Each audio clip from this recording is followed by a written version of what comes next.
ஆகாஷவாணி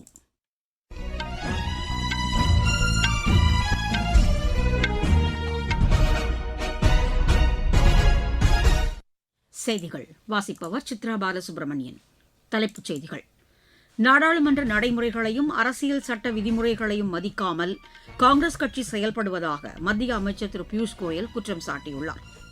சர்வதேச சந்தையில் கச்சா எண்ணெய் விலை அதிகரித்துள்ள போதிலும் பணவீக்கத்தை தொடர்ந்து கட்டுக்குள் வைத்திருக்க தேவையான நடவடிக்கைகள் மேற்கொள்ளப்பட்டிருப்பதாக நிதியமைச்சர் திருமதி நிர்மலா சீதாராமன் கூறியுள்ளார். பிரதமரின் இலவச எரிவாயு திட்டத்தின் கீழ் இதுவரை 10,51,00,000 ஏழை பெண்களுக்கு இணைப்பு வழங்கப்பட்டுள்ளதாக மத்திய அரசு தெரிவித்துள்ளது. ஈரான் மீது அமெரிக்கா மற்றும் இஸ்ரேல் நடத்தி வரும் தாக்குதலை தொடர்ந்து லெபனான் நாடாளுமன்றத்தின் பதவிக்காலம் 2 ஆண்டுகள் நீட்டிக்கப்பட்டுள்ளது. உலகக்கோப்பைக்கான தகுதிச்சுற்று மகளிர் ஹாக்கிப் போட்டியில் இந்தியா இன்று ஸ்காட்லாந்தை எதிர்கொள்கிறது.